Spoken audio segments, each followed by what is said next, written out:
Now, your WCPT 820 weather update. Mainly cloudy skies tonight with scattered showers. A low temperature of 50 with winds out of the southwest at 15 to 30 miles an hour. Tuesday, showers possible with a high temperature of 55 and winds out of the southwest, gusting as high as 40 miles an hour. Wednesday, showers possible with a high temperature of 53 and northwest winds up to 35 miles an hour. Thursday, sunshine with a high of 55. Friday, sunny with a high of 58. That's the latest Chicago weather update. Right now, it's 64. Check up on health with Chris Whitting. You've heard of atrial fibrillation, but do you understand what it is?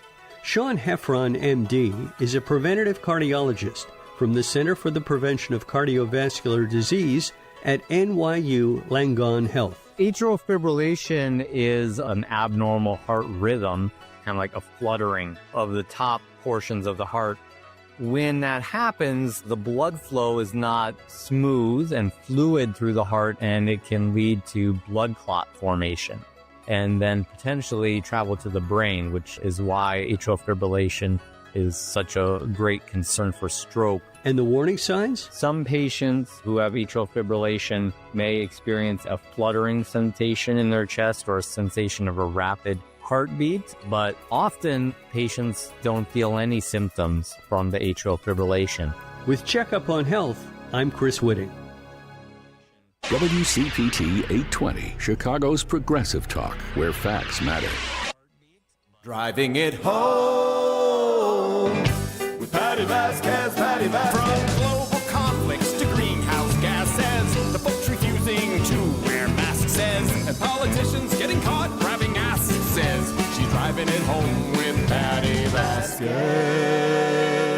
Thank you so much for joining us as we continue to drive it home on this Monday evening. Before I introduce our guest, I want to say how thrilled I was with the turnout at Arlington Heights. And beyond that, I have buckets of gratitude for everybody that stopped by the tent, all the kind words that you shared with me. I was a little bit emotional. So thank you to everybody who was sending me positive vibes as I was trying to gather my thoughts and do my first protest rally speech. And I think that our guest has probably some experience with this. We have in studio with us Representative Malcolm Kenyatta. Hello, sir. How are you doing today? My universal response to this is I've been better, yes, but I've also been worse. I think that is the response of this timeline that we find ourselves in. It's funny you say that because I tell people, I always catch myself after I ask, how are you? Because I know I'm forcing people to either lie. Because if they say great, like, are you lying? Because if you are great, I don't know. Well, if they say great, then you're like, what group chats are you in? Exactly. I need to know. Exactly. So what I've been trying to do is asking people if they're hydrating. Are you staying hydrated? Boom. Right? Boom. It's about self-care at this point. That's right. No, seriously. That's baseline. So tell us about the work that you do for the DNC, my friend, my new friend. Yeah, so first of all, I love buckets of gratitude, and I need you to know that's going with me everywhere I go. So I have buckets of gratitude for you, Thank and you. just really grateful to be with you. So, after the last election, I think like all of us, there are a couple of things that you could do in this moment. You could take the covers and put them over your head, and there are certainly days that I wanted to do that, moments I want to do that right now. But I decided that actually this is a moment where we need to lean in and lean forward and sort of double down on what we know this country can and must be if we get the jerks who are in charge out of the way and get people in office who actually understand that we need to double up in terms of meeting people with the speed of the need. And I think that has often been the gap that we've had, that people's needs aren't being met with the urgency that this moment requires. And I think particularly for young people like me, we know that everything we're fighting for and talking about is not hypothetical. Right. Can we breathe the air, drink the water, buy a home, start a family, go to the doctor if we're sick, live in a planet and live in a country where people are treated with respect and decency no matter who they are or where they're from. And so, like everybody else, I was frustrated. But what I say to folks is you don't have to be frustration-free to get involved. And I certainly wasn't frustration-free with the Democratic Party and decided that, if not me, who? If not now, when? You've heard the whole that idiom before. And so I decided to run to be one of the vice chairs of our party to try to move us in a different direction. And what is it like being behind those doors? Can you? I don't know if you can tell us, but yeah. I think that what you're talking about is exactly what people want to hear. Is that okay? It's one thing to say what we're standing against, and then we talked a lot about that over the weekend. I that was part of my speech. It's what we're standing for. First, it's for each other. I see this as light versus darkness, and what we need to know is what we are going to be fighting for, standing for, and all the whys. And for me, it comes from a place of love. I love my family, my community. I love my city, my state, my country. I love human beings, and that's where I come from, and wanting healthcare for all. And as you mentioned, clean air and water. So tell folks like the work that's being done that maybe we're not hearing about. Yeah. And maybe there are, because I know that we're doing well in elections with these special elections. And we are, and I think well, one thing that's important for people to know is that the new leadership team of the DNC, we're all new. And so I get that a part of this is me going to places, meeting people who are frustrated with where the party has been. And I always say to people, like, I didn't run to be vice chair because I thought it was going great. Okay, like this is right. Hey, this seems like a nice, it's going perfect. Yeah, let's try this out. I took on a gig that, believe it or not, is like volunteer. As you mentioned, I have a full-time job as a state representative serving my neighbors back in North Philly and parts of Center City. But also, I knew that this moment required us to really put together a new team of folks who wanted to move this party in a direction of pushing back while building up, right? We have to push back against this administration every single day. Every moment there is some fresh hell. Like, we've been off our phones for 5 minutes in this room, and I'm sure he's done something else to dismantle the Constitution, or literally today dismantle the White House to build one of his Trump monstrosities on the grounds of the White House, while people can't eat, and while government employees are missing paychecks, while critical human services that we all depend on are being gutted because of the Republican shutdown. But what I also know is that we have to build up. And if we are going to meet this moment, we need a strong Democratic Party, a Democratic Party that supports candidates up and down the ballot who are committed to advancing what I believe is the Democratic Party's message, mission, and ultimately our brand. And it's 3 words. Our job is to make life better. Put it on a damn hat if you want. Yes. But I think that is our job, to make life better for working people and for working families. And I love what you just said, because it's true for me as well. I'm not in this because I hate Republicans or even Donald Trump. Like, he is not, I'm not going to give him that much credit. He is not the reason I'm engaged as a, in politics. I got involved in politics because I was poor. I was pissed off about it. And there were so many people in my neighborhood and community, my parents, who I saw working their butts off every single day and really on that treadmill, right? That our economy, which has been for a long time tilted toward the millionaires and billionaires at the expense of everybody else, and folks like my dad, who's a social worker, or my mom, who's a home health aide, are doing the types of gigs that we need more people to do, but we need that pay to match up with those critical services they provide. Well, and in particular when it comes to caregivers, because we have a caregiver crisis, not just in the United States, but globally, because it is considered to be one of those jobs that women do, or that people of color do, or something we don't want to invest in. It's not valued the way it should be. So I know that the work that your mother does is so crucial for families to survive. No, it is. And, I think often really about the fact that every debate we're having right now is about what you said, about light versus dark. You think about those jobs that you just mentioned in caregiving, jobs that my mom did. And my mom has passed. Oh, I apologize. No, it's totally okay. But I highlight that, and I highlight her because you look at what's happening in this administration right now. They've shut down the government. Mm-hmm. They're gutting Medicare, Medicaid, and all of the essential health care that people have a right to, also that they can fund tax breaks, for people who are already insanely wealthy. Mm-hmm. You look at what they're doing in November, if you know people like I do all throughout my community who get SNAP benefits, those SNAP benefits are not going to be coming in November. Why? So that they can cut taxes for people who are already incredibly wealthy. And in the middle of this shutdown that is gutting the types of clean energy projects that we need, that's gutting the types of transportation projects that we know are critical in this moment.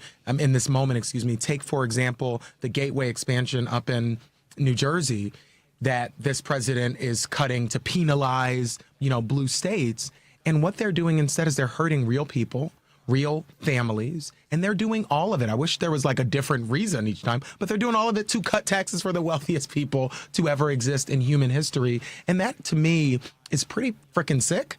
Yep. And it is also pretty dark. It really is. We are talking to State Representative Malcolm Kenyatta, who is also DNC Vice Chair. I'm so happy to have you in there fighting for us. It's good to know. And I know that you're in town to take part in a panel at Roosevelt University. Yeah, we did it. That was fabulous. It's all over? You're done? It was Now over. We did it. How long are you in town for? So I'm never anywhere for as long as I want to be. Just over the last couple of days. Well, last couple of days we've been in Vermont, and then we were down in Florida. I was in Tampa on No King's Day, which was incredible to see folks in Florida. Okay, in the belly of the beast. 5,000 people in the heart of Tampa. Not even to mention the thousands who showed up in protests all around in the Tampa suburbs. And then we got here in Chicago, and also had a great meeting with your incredible mayor, my dear friend, who I know is fighting so hard in this moment, and who also, to the point around taxes, just released his budget, where he's calling on gonna tax those yachts, baby. Listen, we got to tax some yachts, yes, so that we can fund education for our kids, so that we can make sure people can be safe in their communities. And this is what government should be doing. It should be using every lever we can to make life better for us, instead of what we get constantly, which is not only are they not making things better, which would be one thing, they wake up and say, how can I make life worse? They really do. How can I make it worse? Because the cruelty is the point. That's what I've been talking about a lot. I mean, they're reveling in it. It's shocking to me. I mean, I know that I shouldn't be surprised, but I think if I wasn't, I'd be like, okay, I guess that's happening. So that's what they want us to get to, that point of what you said. Of like, oh, okay, nope, I'm shocked by every sickening display of corruption and also incompetence. And that's what's so terrifying, about this moment. That not only are they insanely corrupt, but these are also the most incompetent people. And that combination is toxic. It is. Part of me hopes it's part of what their doom will be, because they're wildly dumb. Oh, the snake always eats its tail, I promise you that. It seems that way. And so we have elections happening in the next 2 weeks. So you guys are heading towards this. Tell us a little bit about the energy behind the work you guys are doing right now. Well, that is the thing that gives me a lot of hope. And I think it's important that even as we look at Trump sending in ICE agents to propel out of Black Hawk helicopters here in Chicago, mobilizing the National Guard against the American people in states across this country, we need to recognize that these are not actions of somebody who feels strong. These are actions of somebody who is very weak. If he had the support of the American people with the crazy crap that he was doing, he would feel no need to try to further terrorize the American people using our law enforcement military against us. He's doing it because he's insanely weak. And I think that weakness can really be highlighted in the election results, because we have had some elections, and I think it's important for people to just sit with for a second. I know it doesn't always feel like it, but there have been 46 special elections so far. Of the 46, we've overperformed in 45 of the 46. What? On average by 14 points. By 15 points, excuse me. I want that percentage point back, okay? That. Yes. 15 percentage points. And we've won 43 of the 46 special elections. And that is hugely significant. But I also think it's significant for where we've been winning those elections. They have been all across this country. They've been in red states, in blue states. They've been for races for mayor. They've been in special elections for Senate seats. Yeah. In Iowa, we broke the supermajority in the Iowa State Senate. In Pennsylvania, where one of my incredible colleagues had passed right after the election, Rep. Matt Gergely, we only have the majority in the Pennsylvania House by one seat. And you can imagine that Republicans were chomping at the bit after November to try to win that seat back. We held on to that seat, holding on to our majority for the first time in like 35 years or something. The list really goes on and on. So I'm feeling like there's a lot of momentum. going into New Jersey, where we must elect Mikey Sherrill as the next governor of New Jersey, going into Virginia, where we have to elect Abigail Spanberger to be the next governor. New York, obviously, we have to make sure Zohran Mamdani becomes the next mayor of New York, and that we can finally stop having to talk about freaking Andrew Cuomo, like, Jesus my God, Christ. please, yes, please. And then in Pennsylvania, we have the same folks who tried to buy the Supreme Court in Wisconsin trying to kick 3 Democratic Supreme Court justices in Pennsylvania off of the bench through a retention race. And these races are usually sleepers. They're nonpartisan. And it's, it's just an up or down, like, are they not corrupt? Are they following the Constitution? Sure. And in our instance, the question is yes, but Republicans don't like that. They want them to not follow the Constitution Right, exactly. and be corrupt. And so it's so funny. They're not even running ads in Pennsylvania against their qualifications, against anything. They're running ads pretending to be Democrats.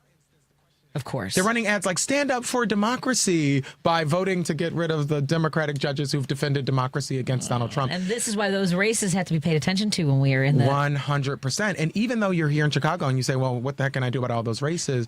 Right now, if you go to Democrats.org and you look at the Get Involved tab there, I'm just so happy to say we have tens of thousands of volunteers who are making phone calls every single day. I'm gonna work to get the Democrats.org, you said? Yep, Democrats.org. I'm going to the link right now. Go ahead. Yeah, because I want to get those. I'm going to get these numbers for you because they are so impressive, and it just really fills me with so much hope and excitement about how involved people are. I can say, even before I get the numbers, that we have more active volunteers right now who are making phone calls, who are knocking on doors, than the Democratic Party has ever had in an odd year election. Interesting. Ever. So, a part of what the big march did this weekend was remind people that you're not alone. You don't have to do all this work by yourself. You don't have to boil the ocean. You just need to do something. I love that. Just need to do something where you are. And I'm getting these. I love it. You look up the numbers. We're going to take a break. Yeah, and we're going to go to our gym because we have to pay for the lights and the microphones. We are talking to our new best friend. Seriously, my new best friend. I don't. He may not like that. He may not know that. You can he be may my not best need friend. it. Well, this is happening. I'll go on the list. I think you have a lot because you're just so dynamic and enthusiastic and brilliant, and I love you.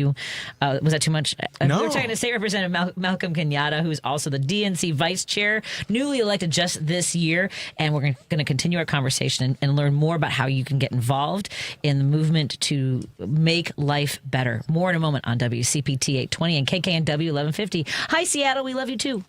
Dive deeper into the heart of the news and stories at WCPT 820 and across the Midwest by checking out our website, heartlandsignal.com. It's the coverage I can count on every time. For the latest news updates, in-depth analysis, compelling stories, comprehensive election coverage, live streams, and thought-provoking opinions, head to heartlandsignal.com. When I need to know, they're there. They keep me informed and updated wherever I am. Stay informed with WCPT 820, your go-to source for where facts matter. Hey Progressives, this is Richard Chu, host of Chu's Views here on WCPT AM 820, 6 to 8 a.m. Monday through Friday. We have some real challenges in front of us as a country. Since the beginning of this show, I have always felt compelled to bring you the best that I've got. Now, there's always a why to doing whatever we do. So, as we go forward and face these challenges, know this, you listeners are my why.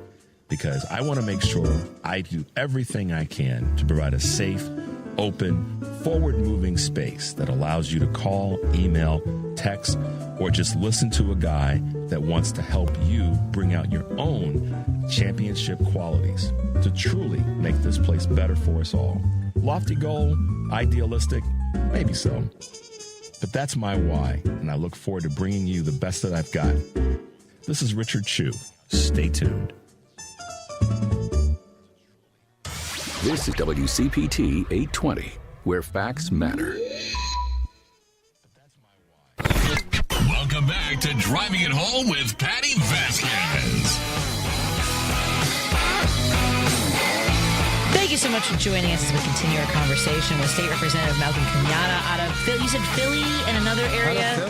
Out of Philly. I love Philadelphia so much. He's It's also the best. He's also the DNC vice chair, newly elected this year. I was telling him before the show that we went to Philadelphia after the DNC, and I have to tell you, I think that Philadelphia needs to be amplified as one of the greatest food cities in the country. Thank you. I think you guys are you're unsung in that category. It's just fabulous. Well, I will say that all of those lists that rate this. I don't know who does the list, but we keep ranking You're up there. But I feel like it's not high enough, and I don't think people talk about it enough. It's not. It's and also for people who live in Chicago who've never been to Philly, I always say Chicago reminds me of like a bigger Philly in some ways. I agree. I agree with that. I was sad my son didn't go to UPenn, but it's okay. He's here, so that's fine. I get to have him in Chicago.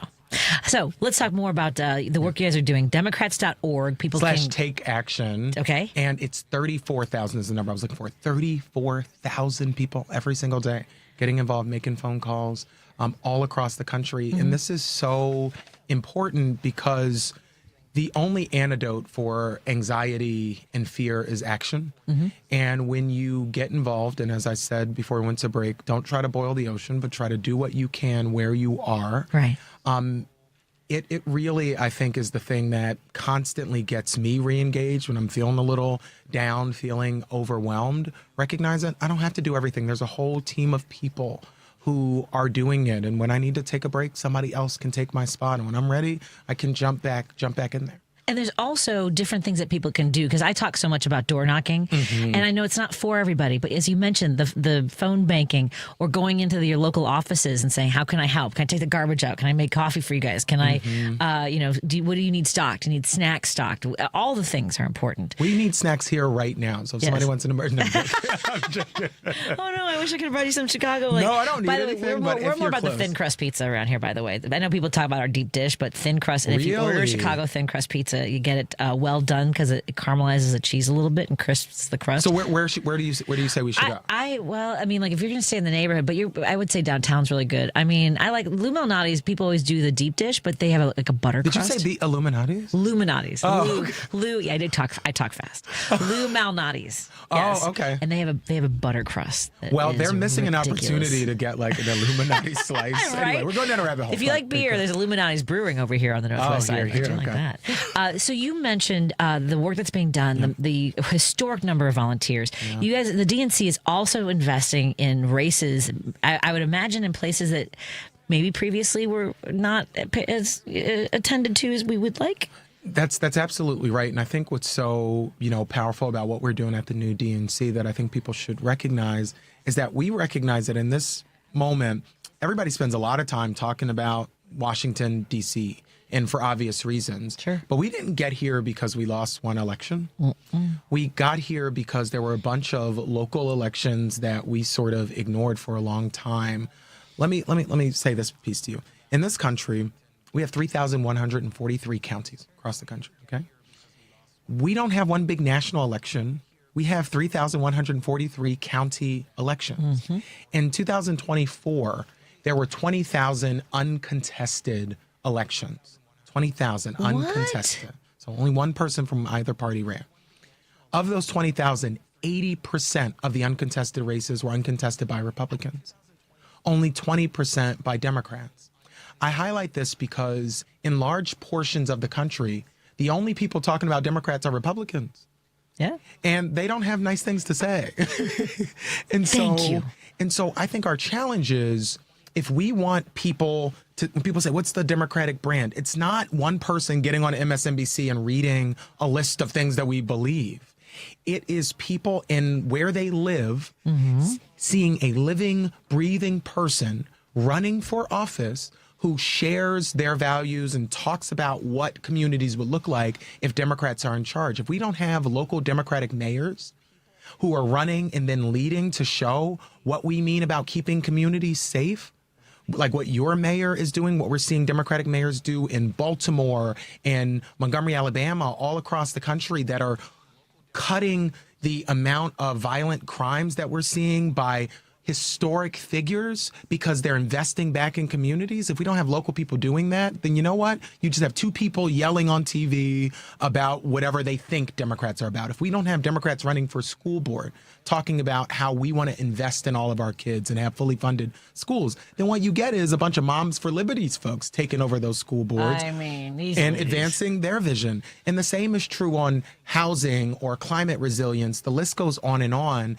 I think the way that we meet this moment is by treating this fight as what it is. It's not one big fight in D.C. It's 3,143 fights across this country, and you don't have to lead in all 3,143. You just need to get involved in the one county where you live and say, hey, do we have Democrats running for every single position up and down the ballot? Hey, am I engaged in my county party? And if my county party is not what I want it to be, then I raise my hand and try to take it over. Because Paul Wellstone, who our chair, Ken Martin, and for people who don't know Paul Wellstone, I know you're driving, so don't be Googling while you're driving.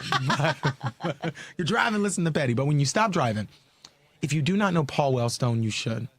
Paul Wellstone is a senator from Minnesota. He is the OG progressive senator.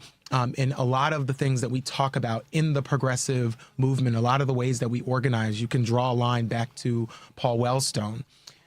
A part of what Paul Wellstone would say, and what Chair Martin, who worked for Paul Wellstone, now says to all of us at the DNC, is you don't change organizations from the outside.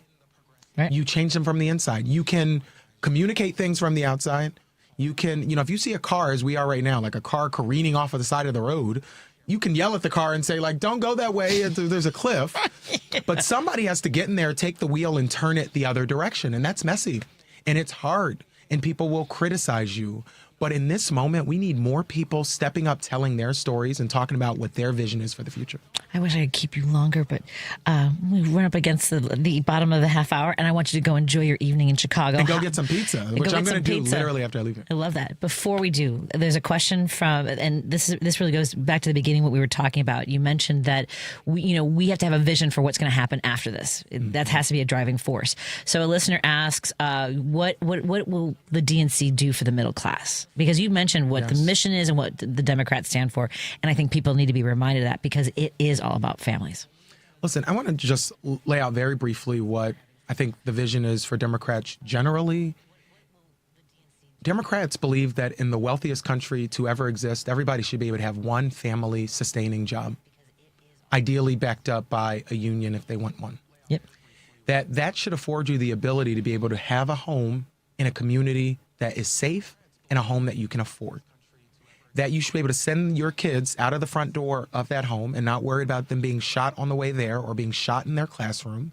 And they should open the door of a good school that is a public school that is fully funded. And then those kids should be able to go on and start a business or get their own family sustaining job, whatever that looks like, in a trade or in a 4-year degree program, whatever it is. And then you should be able to retire with a level of dignity and decency in that same home where you raised your kids. And a part of the way we make that a reality is by ensuring that every single person across this country pays their fair share, including the 400 billionaires who collectively have a combined wealth that is more than 50% of the country combined.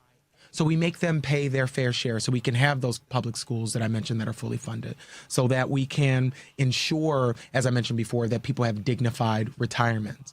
And then we have to also address the challenges of our time, challenges around AI, around big tech. And we have to have an economy that works for everybody. And a part of the way you have an economy that works is you get rid of all these huge monopolies where you have 5 or 6 companies that own everything. And we just get to be subscribers to all of everything that they provide. We need to blow up these big monopolies and actually have competition back in our economy. And then we have to take on big structural change ideas. Like we have to look at how we reform our Supreme Court, expand the court, have real court reform. We have to get rid of the filibuster when we are back in charge. And we have to get out of the mindset of protecting, niceties as they dismantle our Constitution. We have to use all of the power that we have, that people give us, to make their lives better and to do it with an urgency and with a ruthless efficiency that this moment demands, really. I want everyone standing up and clapping. Sorry. That's it. Make life better, everybody. That was fantastic. I really appreciate that. Much. I'm gonna take the transcript of that and make sure I have that in front of me when people ask, "Well, what do Democrats stand for?" Because when someone just texted that, put it on a hat. Put it on a hat. Someone just texted, "It seems like the Democratic Party's only real branding is we're not that guy," and it's not true. I think it's your point about the consistency of the message and the volume of it, and we're not getting that if we're not running in those races. If we don't have 1,500 progressive radio stations. We got this one and maybe a dozen others, and so it's the volume, it's the consistency, the persistence, and all the things that you do. Thank you so much again. Thank you so much for having me and for everything that you do. Thank you. Appreciate it. Again, it's Representative Malcolm Kenyatta, third-generation North Philadelphia native, and now vice chair for the DNC. And you can go to malcolmkenyatta.com to look more about the work he does. Go to democrats.org. Take Action tab is there, as well as donating, all the things that you need to know. Thank you so much. Enjoy your pizza. I will. Excellent. We'll be back after this with State Representative Cam Buckner's going to join us. They're doing some work in Springfield, I think. More after this on WCPT 820 and KKNW 1150. I'm sure he is. It's just the rest of them I don't trust. You're listening to WCPT 820. Here's the latest Chicago weather update. Mainly cloudy skies tonight with scattered showers. A low temperature of 50 with winds out of the southwest at 15 to 30 miles an hour. Tuesday, showers possible with a high temperature of 55 and winds out of the southwest, gusting as high as 40 miles an hour. Wednesday, showers possible with a high temperature of 53 and northwest winds up to 35 miles an hour. Thursday, sunshine with a high of 55. Friday, sunny with a high of 58. That's the latest Chicago weather update. Right now, it's 64. This is Chicago's Progressive Talk, 820 AM, WCPT Willow Springs, and online at WCPT820.com, where facts matter. Tonight on Democracy Now! Al Jazeera reporter Ibrahim al-Khalili joins us from Gaza for the latest as Israeli attacks have killed 40 Palestinians Sunday and nearly 100 since the Trump-backed truce went into effect. Then some 7 million people march at No Kings rallies across the United States. We'll hear voices from the streets of Washington, D.C. All those stories and more tonight at 10 on WCPT 820. If you're looking to purchase a home after a divorce, you need to call Team Hochberg, your trusted local lender. Today, meet Charlie, field technician, income $100,000 a year, had an amicable divorce from his wife. Charlie wanted to purchase a home while he was in the middle of a Chapter 13 bankruptcy to be close to his 3 kids, so he called Team Hochberg for a free consultation. Great move. Team Hochberg loan officer John Hendrickson answered Charlie's questions, secured a bankruptcy court approval so Charlie could purchase a new home to be close to his 3 kids. Let's review. Team Hochberg loan officer Johnny Hendrickson helped Charlie purchase a new home after his divorce while in the middle of a bankruptcy so he could be close to his 3 kids. Team Hochberg's helped thousands of listeners, but we can't help if you don't call 855-563-2843 or visit 56david.com. That number again is 855-563-2843 or visit that website you know and love, 56david.com. Lower.com, equal housing lender, and MLS 112-4061. You're listening to WCPT 820 because facts matter. You're listening to Driving It Home with Patti Vasquez. Thank you so much for joining us as we continue to drive it home. We just had an amazing conversation with State Representative Malcolm Kenyatta from Pennsylvania, and now one of the vice chairs of the DNC. So I'm thrilled to welcome to the show another elected who does such a great job. Illinois State Representative Cam Buckner joins us. Hey, how are you doing today? Hey, Patty, I'm doing well. How you doing? It's funny. I keep asking the question and then I regret it right away because I make people either lie or try to work through what their emotions are in real time. I see people's faces like freeze. So I will ask you this: are you staying hydrated, my friend?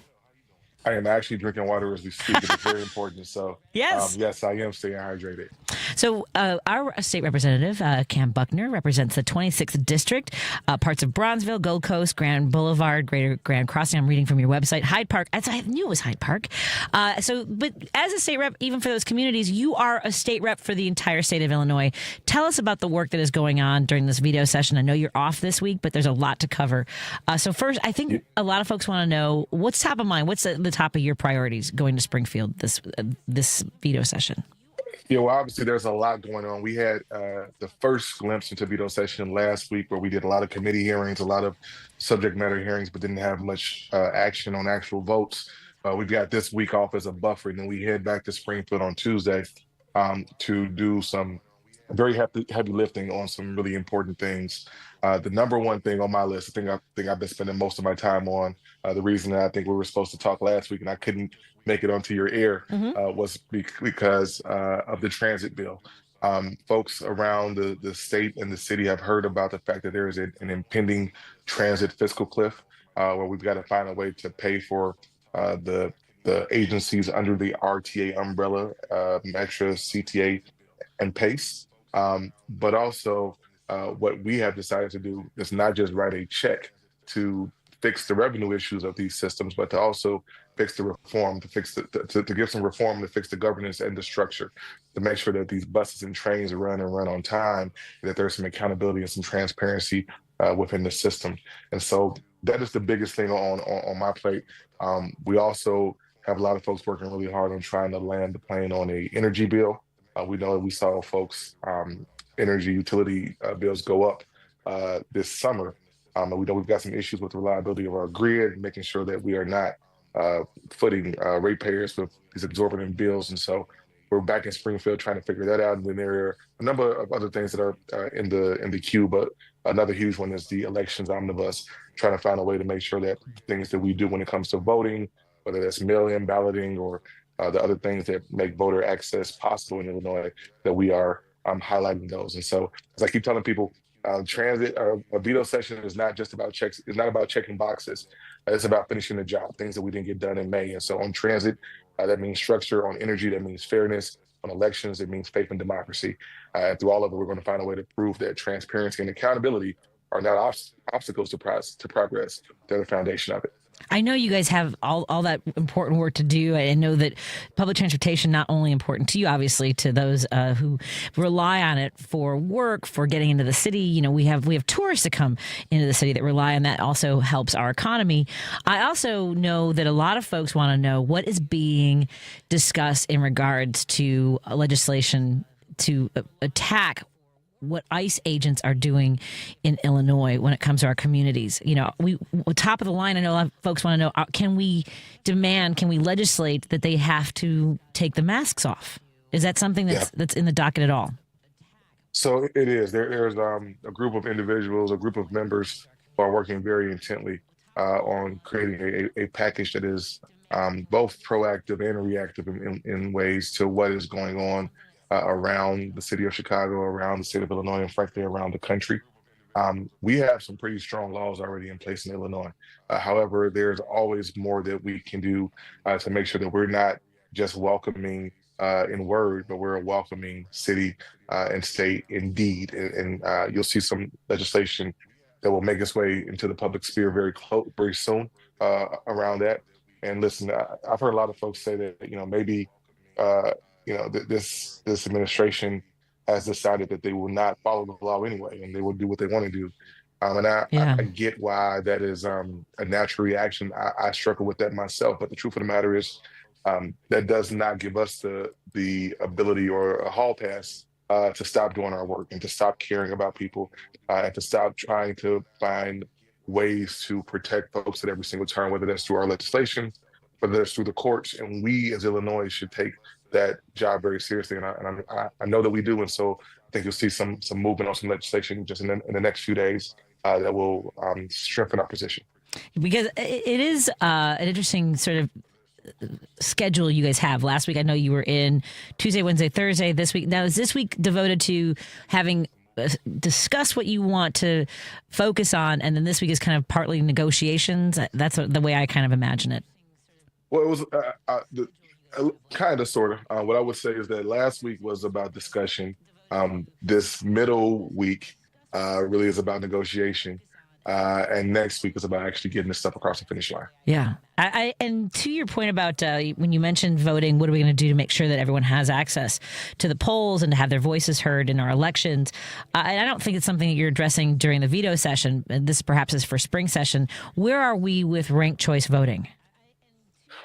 So one of my favorite things to talk about. I love ranked choice voting. I think it's smart. I think Yes. it is a great way to maintain our democracy. I think it takes some of the friction out of the electoral process, and it gets people down to the facts, and to be able to really deliver what their plans are for the people who they're asking for a vote from. We have not seen a bunch of movement this year in ranked choice voting. I had a bill last year around ranked choice voting in the presidential cycle. Leader Maurice West from Rockford, Winnebago County, he had one for municipal and state rep and senator races. A lot of the ranked choice voting pushback is just about education. Trying to get people to understand what it means in real life, and how it can be beneficial. And so, if I were betting on this, I would say that it's probably going to take another couple of years for folks to get comfortable with it in a way that we can actually move some real legislation on it. But I think we're getting there. I think we're moving the needle very slowly, but we haven't given up on that yet. I appreciate that. I agree with you. I'm passionate about it as well, and I'm glad that you're our acolyte for ranked choice voting. I was in Arlington Heights yesterday, and one of the things that came up, sometimes people joke about it. Other people are very serious about what the plans are in regards to the Bears moving to Arlington Heights. Is there any movement on that, or will that also be in the spring session? Well, the Bears have said that they need to have a bill passed that gives them property tax certainty before the end of veto session in order for them to move forward this year with their Arlington Heights plan. What I have said is that it is not something that's high on our docket. I just named to you all the things that are going on. I named, and just as well as anybody else, the issues with the big beautiful bill, and how we're trying to protect folks from losing their SNAP benefits. And so I think anybody in their right mind would say that building a stadium for the Bears with public money is not very high on that list.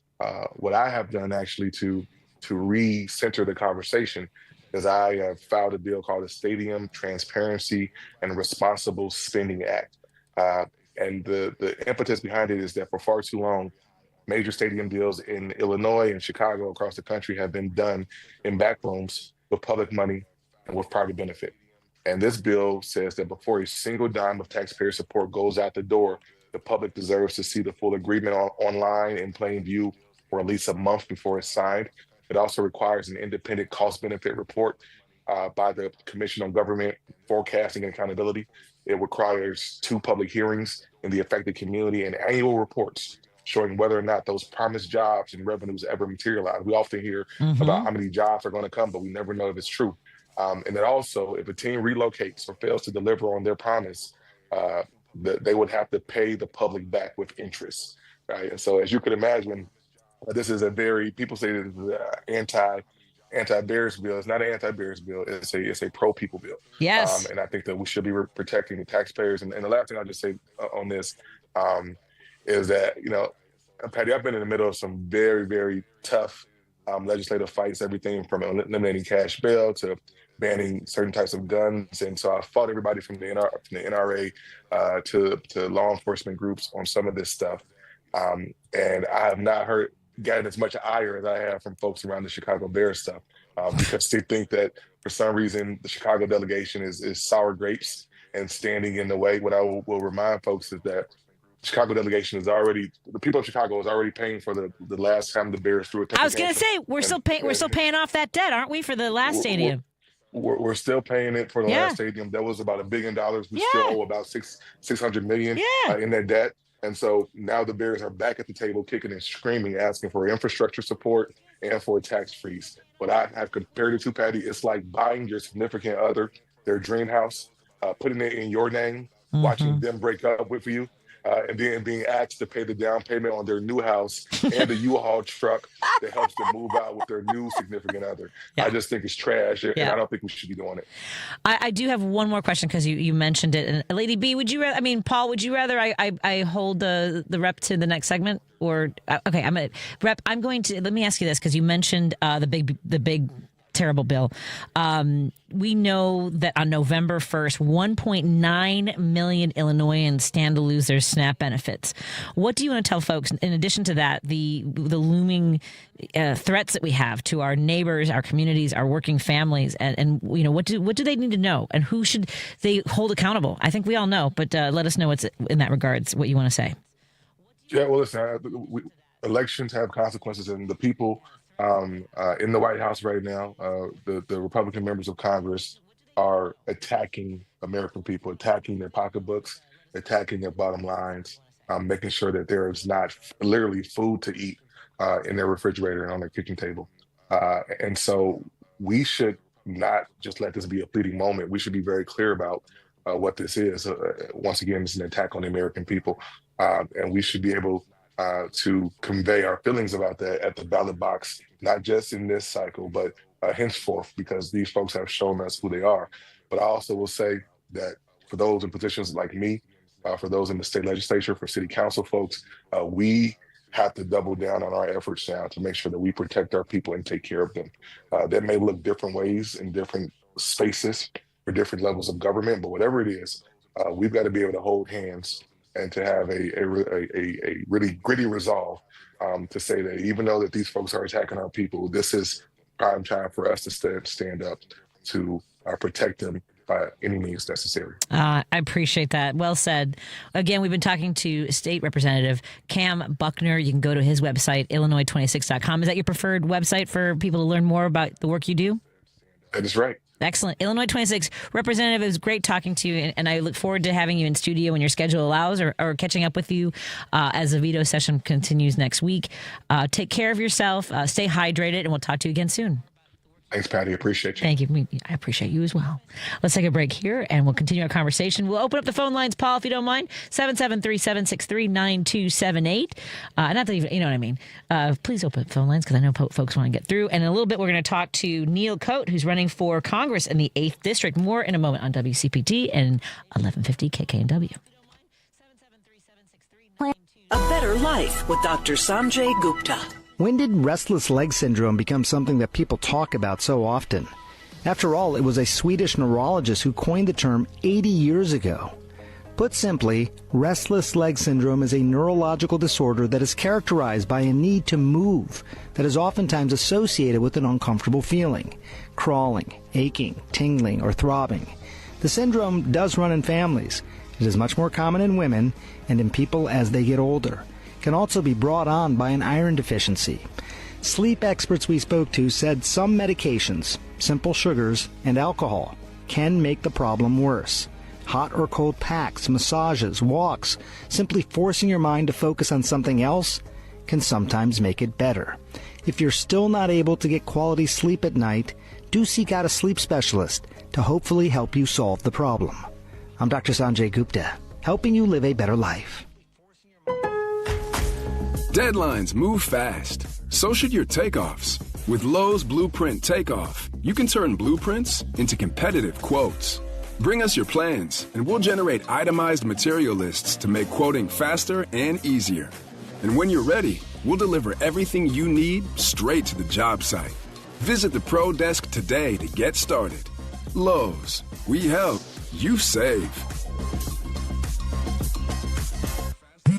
Straight Talk knows the best holiday gift is simply saying yes. Yes, you can stay up late. Sure, more cookies. Of course we can watch that movie again. That's why we give you real unlimited data, so you can say yes to all of your family's streaming, scrolling, and sharing. And now at Straight Talk, get another gift worth giving, a free 5G phone with select plans. Because yes is the best gift to give. Yes! And receive. Available at straighttalk.com and Walmart. For network management practices, visit straighttalk.com.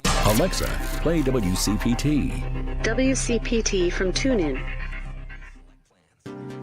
If you're listening to this station right now, you've definitely heard my voice before. Hi, I'm Hawk. And I'm Pete. And we're with Source Solar, your local source for solar. Source Solar is Chicagoland's premier solar installer, providing solutions for over 1,000 homeowners and business owners across Illinois and Iowa. With over a decade of industry experience and deep roots here in Chicago, we have the expertise to help your transition to clean, renewable, resilient energy. We can guarantee that we save you money day one without any out-of-pocket cost to you. This means you have an instant ROI, instant payback, and can save money to add to your bottom line day one.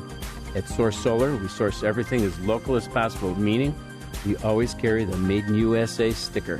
Find us online at www.source.solar. Stop in our office at 5710 North Northwest Highway or give us a call at 773-985-3992. And don't forget to ask for Hawk or Pete.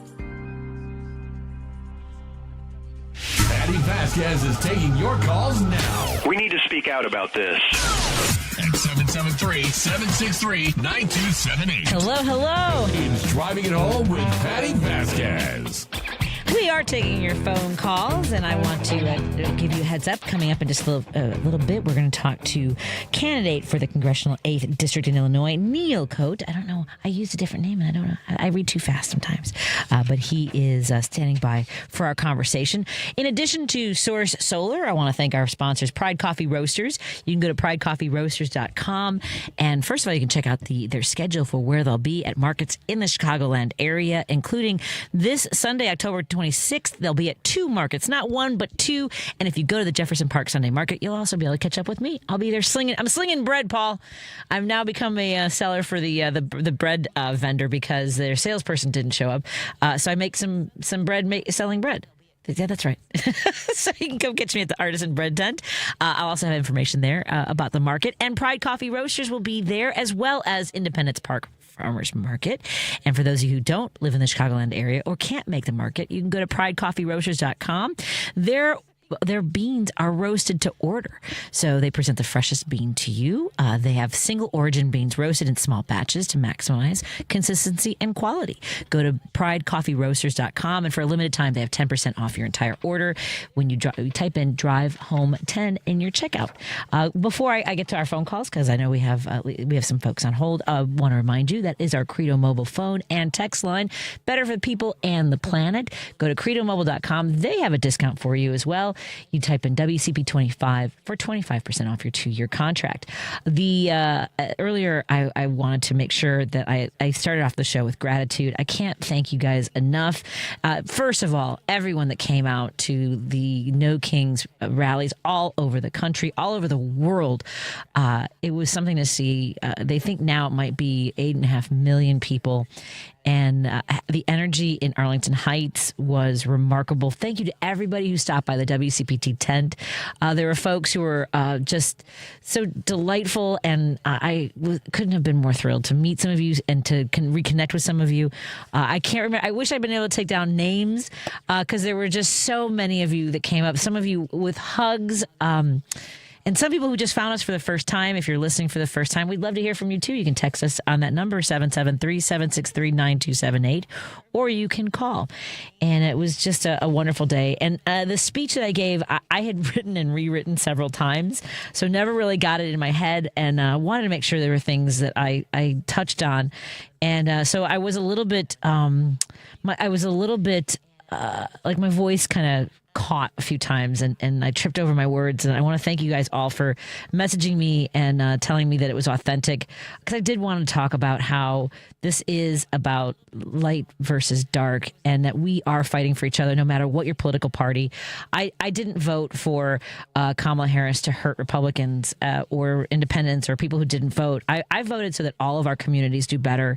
One of the reasons I ran for office in the state of Illinois to be the state rep is because I know that this state can do better when it comes to improving the lives of all Illinoisans. And in particular, my passion is making sure that people with disabilities have access to the supports and services they need most. And in order to elevate those programs, those services, we need to make sure that everyone's doing well so we can continue to put our money and our values where we want to help people the most. And as our friend, our new friend, Representative Malcolm Kenyatta mentioned, our mission really is to make life better.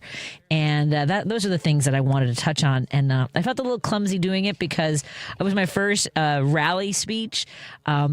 And I have to tell you, when you think about what you wanted to do, what you meant to say, I've told people before, nobody knows what you meant to do. So I was energized by your support. Thank you so much for that. And it was great to meet so many of you. Jim, I still haven't met you out there, my friend. How are you doing today? Hi, Patty. I'm not interested in what the Democrats want to do. I'm interested in what the Republicans want to do. You got 6 Republicans on the bench. I'd like to ask John Roberts, why are you gutting the voting rights? Why are you giving billionaires all this access to our country? What is Turning Point? What are their intentions? The Cato Institute, Prager University, Hillsdale College. They're trying to? What do they envision? A one-party rule in the United States of America? Is that what they envision? They can't take it. No, no guessing about it. I know. Because when they lose an election, they have an insurrection. Yeah. They have an insurrection, and everybody's like, okay, another insurrection. We lost an election. We'll just have an insurrection. I mean, come on. Nobody would believe this. Patty, Nixon, let's say Nixon had this Supreme Court when he got caught red-handed looking for the Ellsberg information. He never would have been pinched, and he never would have been thrown out of office. We've morphed into some kind of insanity here, Patty. I know. I mean, what do they want? I'd like a Republican call the station and tell me, what do they really envision for the United States of America? A one-party rule? Is that what they're after? The Supreme Court's definitely after that. You know, it's funny. We're often accused of that we're against the other guy, right? But that again feels like that's what they do. That they're for the eliminating us seems to be their goal. Yeah. I mean, the president's video showed that their complete disregard and hatred for Democrats is apparent. Yeah, but we know his game. No, his game is strictly dough. You've got that crazy son-in-law is pretending that he made a deal in Gaza, which is insane. As long as there's no Hamas, he knows what he's talking about. He's already took $2 billion. Nobody even knows about it. The point is, what was he even doing in his negotiations? It's ridiculous. We're living in an insanity world, and the point is, I mean, how many Palestinians have been killed over the last 2 days since the ceasefire? I can count 300 already. And not to mention they won't let any food or medicine or anything else in there. And we're supposed to swallow this? And this is on the news every night of the week. And they bought the networks. The networks are all in the terror of being sued. Yep. I just said ooh because I realized I'm late. I got to run to the break, my friend Jim. Ahead, thank you for sharing your passion and your frustration. And we're going to keep having these conversations, of course. Let's take a break here. When we come back, we're going to be joined by Neil Khot, candidate for Congress in the 8th District. More on WCPT 820 and KKNW 1150. We're so happy you're here. This is WCPT telling you how you can shop blue. Let's see if we can shop blue and slay by looking at clothing brands that support the Democratic Party. Nike. Now, yes, Nike's co-founder is very Republican. However, the other 83% of the company supports the Democratic Party. $894,000 in 2024. Dior. Now, Dior does not give to politics, but some of their employees do. And 84% of their donations went to Democrats in 2024. Adidas. Adidas also does not give to politics, but a lot of their employees do, as 97% of their employees' donations went to Democrats. Gucci. Gucci also does not donate to politics, but their employees do, and 84% of their employees' donations went to the Democratic Party. Chanel. Chanel also does not give to politics, but guess what? 99% of their employees donated to Democrats in 2024. I would hate to be that guy in the 1%. This has been WCPT telling you how you can shop blue.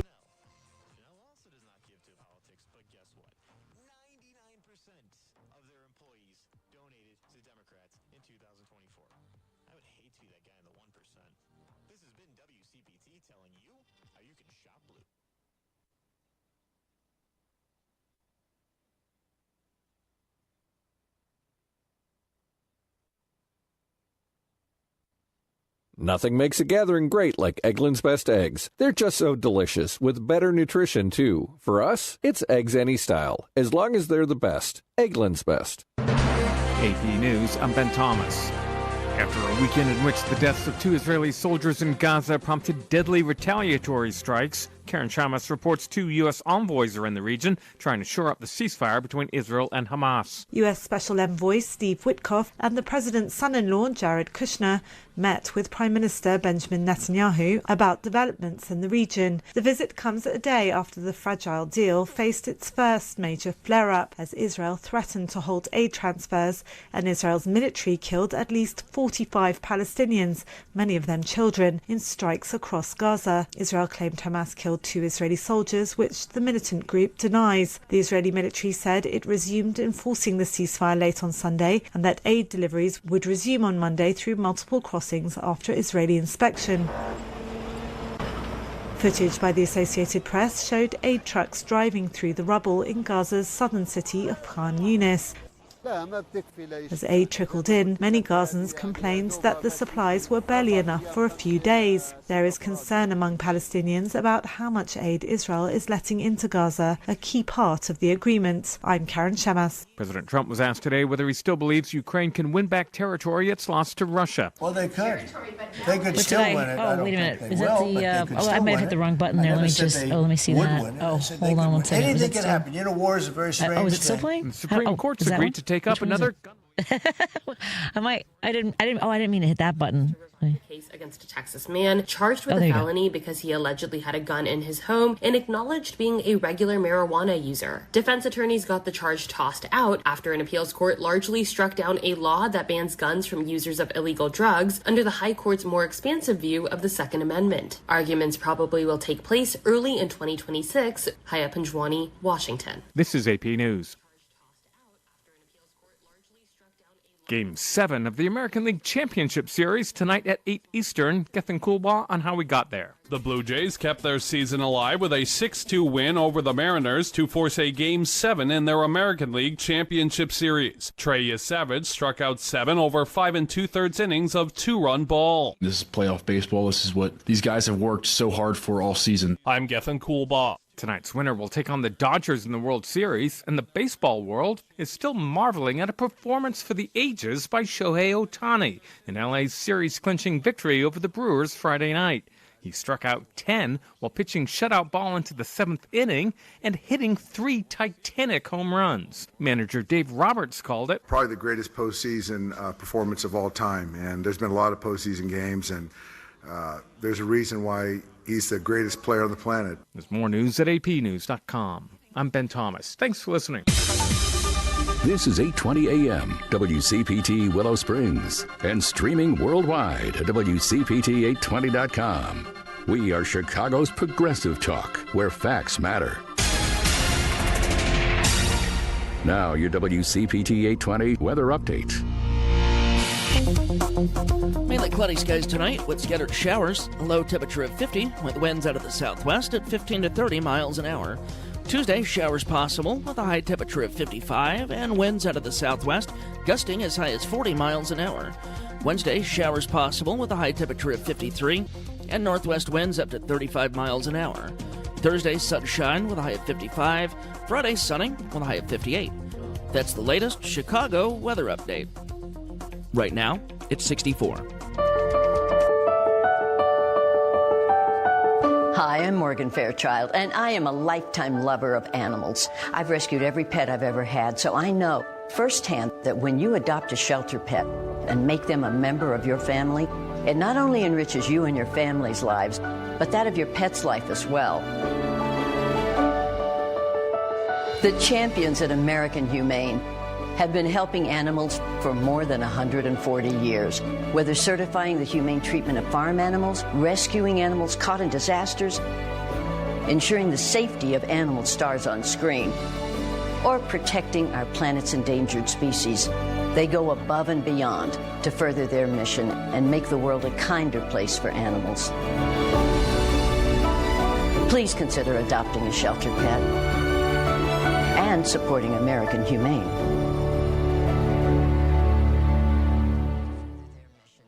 Chicago's progressive talk, WCPT 820, where facts matter. Driving it home with Patti Vasquez, Patti Vasquez. From global conflicts to greenhouse gases, the folks refusing to wear masks says, and politicians getting caught grabbing asses says. driving it home with Patti Vasquez. Oh, I know we're already in good shape here because our guest left at our theme song by Steve Goody. By the way, you can catch Steve Goody, Brad Tassel, and me tonight on the Virtual Comedy Show. Go to virtualcomedyshow.com. And we broadcast starting at 9 p.m. Central here out of Chicago, but you can hear us around the world. We want to thank our sponsors, Pride Coffee Roasters. Go to pridecoffeeroasters.com. And for a limited time, you have 10% off your entire order by typing in Drive Home 10 when you check out. Thank you to Source Solar. Go to source.solar. Make an appointment with Peter Sorrellis and find out if it's time to put solar panels on your house or business. You know, there are some incentives expiring at the end of this year, and you want to take advantage of every opportunity you can to, save some money and do better by the environment. And we want to thank Minocqua Brewing Company. Coming up this Wednesday, of course, we have our Up North podcast. You can also check out my latest column, Millions March, while Trump took a dump again. And sorry, everybody, this is my guest in studio. This does not reflect their campaign. This is entirely in my opinion of the host. And you can go to MinocquaBrewingCompany.com, sign up for their newsletter, and follow us on Substack.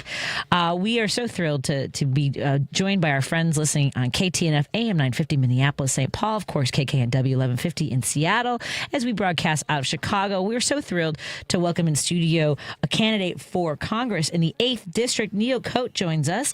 Neil, thank you for coming in today. I appreciate it. No, honor is all mine. Oh, thank you so much. And tell me a little about yourself. Where'd you grow up, my friend? All right. I was born in a town called Belgaum, India. Uh-huh.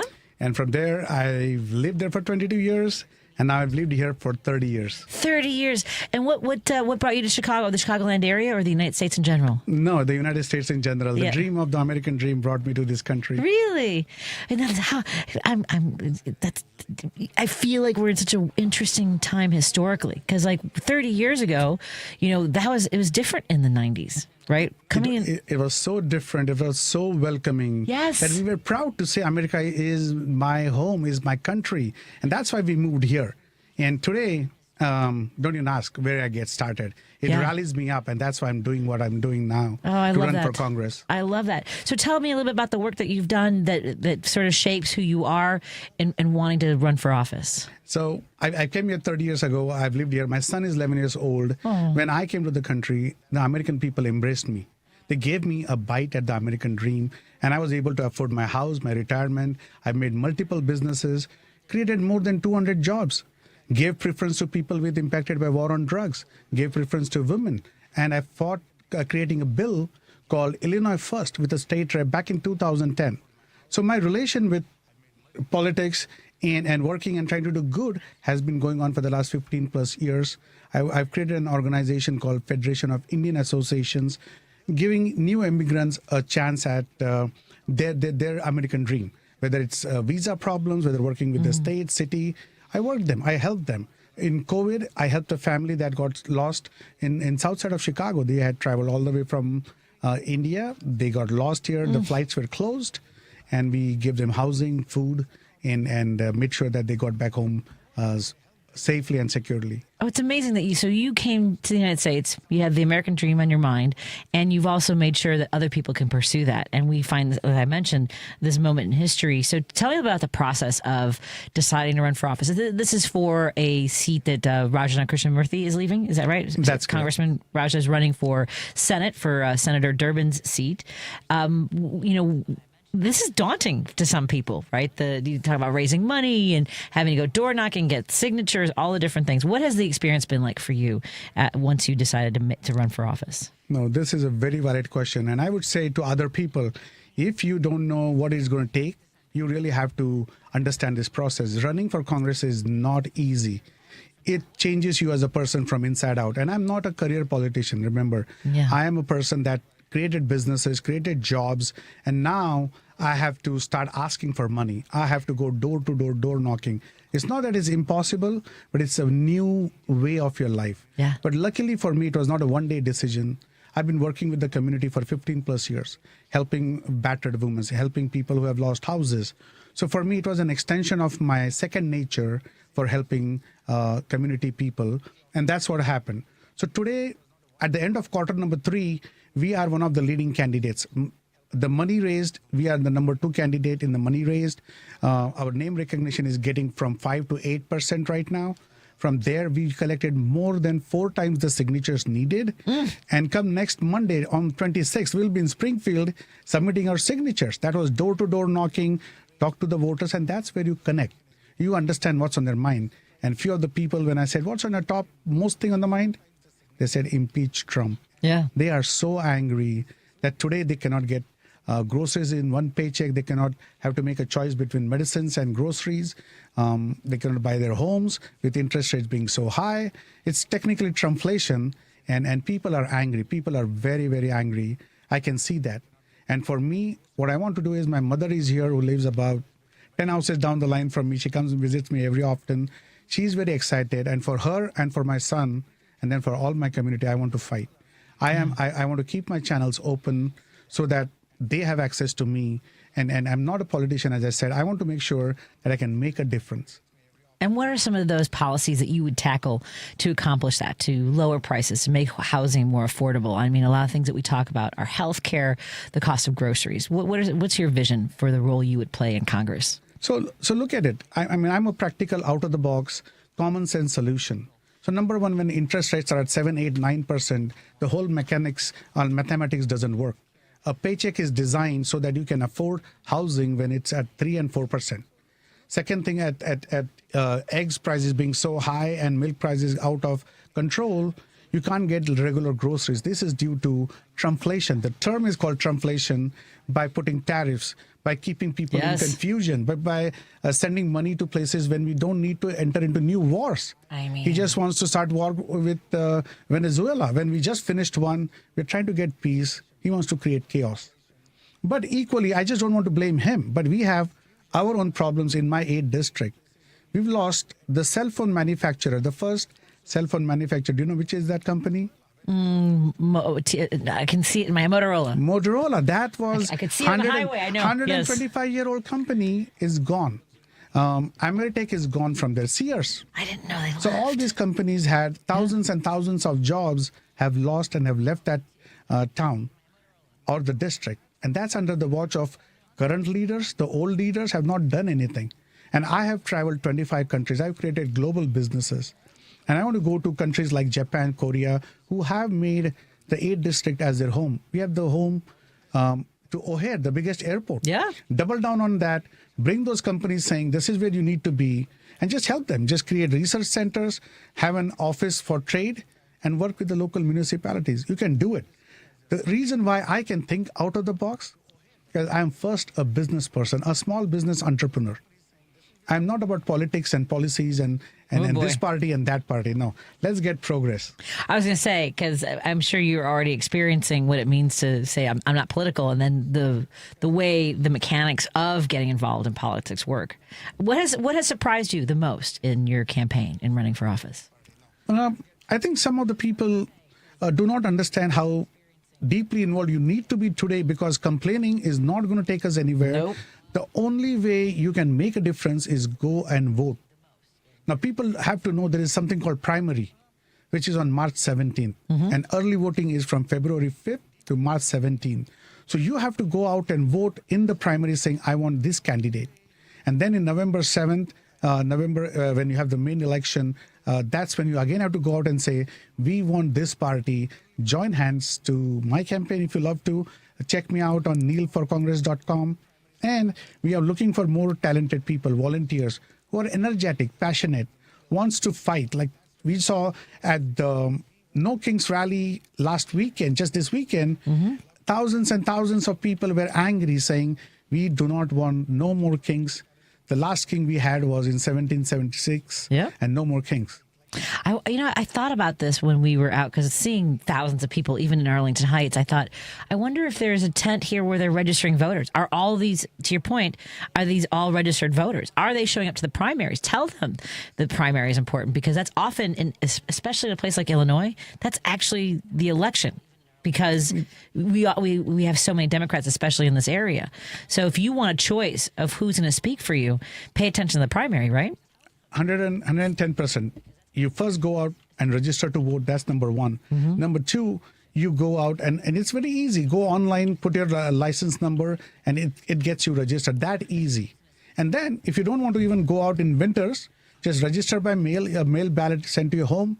You fill it in, send it back. And still then, if you can't do it, there is a month and a half, February 5th to March 16th. Mm-hmm. You get this long time to go out and vote every day. Not that you have to vote double times, but you can go out any one of these days and go out, vote, select the candidate. Any of the candidates are good. But for me, I'm different a little bit, where I can create jobs. I can make your pockets need to be full before you start preaching. So that's my vision.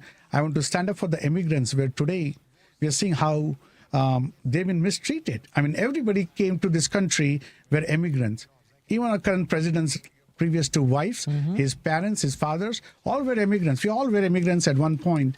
And I believe that America was and will be a beacon of hope for immigrants. We cannot mistreat them. We need to welcome them, have a path for citizenship, so that we can have the best talent and be the beacon of hope and the best country in the world. But if we lose that talent, it's going to be very, very difficult to get it back.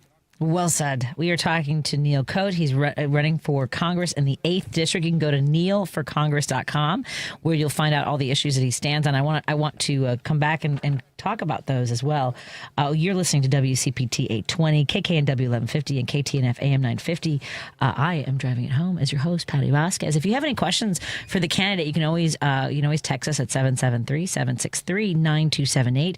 Let folks know what areas the Illinois Congressional 8th encompasses. It's a pretty big district. We have 25 cities in there almost. So it starts from Pingree Grove to Carpentersville, Elgin, South Elgin, St. Charles, all the way to Park Ridge. So we have Hoffman Estate, Schaumburg, South Barrington, Wheeling, Palatine, Inverness, talk about Bartlett, Streamwood, Bloomingdale, and then you get closer towards Elgrove, Bensonville. It's a wide, vast district, 750,000 constituents. Holy moly. Well, folks, if you have questions, 773-763-9278. We'll continue our conversation with Neil Khot when we come back on WCPT 820. As a veteran, you get a lot of advice, but wisdom's harder to come by. A lot of people imagine themselves in our shoes without understanding the weight on our shoulders. The truth is, few can understand the pressure of finding your own way after serving in the military. But few isn't none. Steady yourself. You're not alone. You've got support. Learn more at maketheconnection.net. Today, 1 in 5 working-age Americans has a mental health condition. People in all types of jobs and at all levels. And the key to helping us succeed is a supportive and inclusive workplace. All of us have a role to play in making that happen. So what can I do to help? As a CEO, I can set the tone for supportive culture. As a manager, I can offer assistance and accommodations. As a coworker, I can listen and be a source of support to my colleagues. As someone with a mental health condition, I can ask for what I need to perform my best. I can offer all employees the supports they need to deliver on the job. For the team and for the business. What can I do? What can I do? What can I do? I can remind others that we all benefit from workplaces that promote good mental health. Mental health-friendly workplaces are more important than ever. And all of us have a role to play in promoting them. Learn more at whatcanyoudocampaign.org. As farmers and ranchers, stewardship of the land comes naturally. Your work keeps our water clean, improves the soil, and enhances wildlife habitat. It also provides countless benefits, not just for you and your family, but for millions of Americans who depend on this region every day without even realizing it. Thank you for being stewards of America's prairie for all of us. Take a moment to find out how conservation pays. Visit conservationpays.org. Because facts matter. You are listening to WCPT 820. Union Strong Chicago continues to lead the way with progressive values and in preserving democracy. Your support of the Minocqua Brewing Company Super PAC efforts in Wisconsin and beyond strengthens the fight against MAGA Republicans. You can now purchase progressive beers like Labor Lager, Love Wins Fruited Sour, and the Resistance IPA in Chicago at Rogers Park Provisions, Diversity Beer, Wine, and Spirits in Lakeview, Park West Liquor, Wine, and Beer in Lincoln Park, Logan Square Liquors, and Tip Top Food and Liquors in Westtown. Visit visit MinocquaBrewingCompany.com for all their Chicagoland locations. As always, no matter how bad our sports teams are, please drink responsibly. Welcome back to Driving It Home with Patti Vasquez. Thank you so much for joining us as we continue to drive it home. And joining me in studio is candidate for the 8th Congressional District, Khot. There's a primary coming up on St. Patrick's Day, 2026. And I feel as though folks kind of hear primaries in the background and they will show up for the big general election. This is when it matters the most. You can get into the thick of it when the general election's happening. But I want to ask our guests, because there are quite a few people running for this seat that Congressman Raja Krishnamurthy is leaving as he runs for Senate. What would you say distinguishes you from the other candidates in this Democratic primary? So I'm a first-generation immigrant. I came to this country 30 years ago, and I'm a businessman. I'm a small business owner. I think out of the box, and I'm not a regular politician, right? So what sets me apart is to make sure we bring back jobs. Jobs are number one. Respect for women is number two. I was raised by a single mother. That's very important to me. And my son is growing up here in this district, so I want to ensure that he doesn't travel to New York or California. We want him here, nearby. And similarly for others, for all their children and grandchildren, this district needs to be a model district. This district has to give them the jobs and the feeling of home. And it's a great district. We got the 5th largest mall in the country, Woodfield Mall. It's now 5th? What happened? Woodfield? Yeah, Woodfield Mall was the 5th, and we have the largest airport in the world, O'Hare Airport. So we can't go wrong with all these things going good for us. We just need to bring common sense back to the district. Bring back those companies, put some research centers, work with the local municipalities, work together in collaboration. I'm a fighter, but I also collaborate where you need to collaborate. You just don't need to fight all the time, but you can work together with all the local municipalities, their economic development managers, and say, we want new jobs here. Today, we are at an office vacancy space at 70%. Too much, right? Yeah. We need to start putting in thinking cap to how can we fill those up. And do you see a path of reimagining what that retail space can be used for? Because we think of bringing in corporations. You mentioned some of the companies that have left. I mean, what are some of the options for those property owners, do you think? Many of my friends own properties in Schaumburg, Hoffman, Hanover Park and all that, and they are struggling. The taxes are going up at one end, and there are no new businesses coming to town. So we have to make concentrated efforts to bring them, give them the right welcome, and make sure that they are surrounded by research centers. Make sure tomorrow, why only Chicago? Why not the 8 districts have quantum computing? You talk about next generation of research and manufacturing companies that are there. Like Bartlett is a home to high-end manufacturing. We need to double down on that. They manufacture parts for the Bombardier flights, aerospaces and all. Why can't we do more of it? So we need to create that mindset around and thinking that will bring more jobs. I do really appreciate your priorities page and laying out everything that you stand for, what your priorities are, of course. I think something that a lot of people would appreciate is that you have a section standing up to MAGA extremism, including holding people responsible, accountable for what they've done. And I feel a lot of people feel like that hasn't happened. And we have a need for that, don't we? And you're absolutely correct. And the reason why it's so difficult right now, because the Republicans control the House, the Senate, and the White House. So you have them in the majority.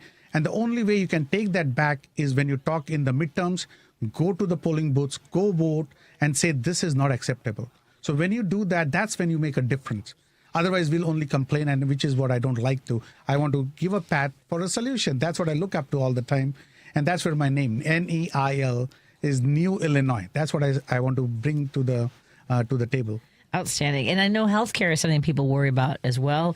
Right now, the government is shut down over the subsidies that Democrats want to have restored. And I know in Illinois alone, there's I think it's 600,000 people will lose the subsidies to the Affordable Care Act, to their healthcare that they purchase in the marketplace. What do you want to tell folks about your priorities in regards to healthcare? No, it's very unfortunate. Number one, remember when they talked about the bill called Big Beautiful Bill? I technically call it Big Lousy Bill. And that bill was the one that really took away and added $3 trillion of debt on the country, number one. They put the earned benefits of seniors. I call that earned benefits because these are not freebies. These are benefits that seniors have earned it with their Social Security and Medicare, and they are put on a chopping block, and that's something we cannot have that happen. Number two, SNAP benefits for the people that are underserved. Food benefits are not there, and that is something, it's essential livelihood of people that we are attacking, and it cuts both sides. It's not like only Republicans don't get cut or Democrats. Both the sides are affected. So we need to we need to care for both sides. Exactly. And we need to bring them. It's not that the billionaires, they don't care. But what I see, this big, beautiful bill, it's a bill by the billionaires, for the billionaires, and of the billionaires, when it should be for the people, of the people, and by the people. And that's the big difference that we need to bring and make sure that benefits are brought back. And that is why even today is the 20th day of the government shutdown. And the reason, and Republicans are not coming to the table, but even Democrats are saying, till you do not get basic right, which is the health care, back on the table, we cannot negotiate with you in good conscience. Yeah. A leader is somebody that cares for people and wants to bring that back. And that's what you need to stand up for today. Would you mind taking a phone call from a listener? We have a listener called in. We've got Mohammed on the line. Hello, my friend. You're on with Neil Khot, who's running for the 8th Congressional District. What's on your mind? Hey, Neil. Good to hear some of the things that you're being saying. And like your passion, you want to serve, so best of luck with that.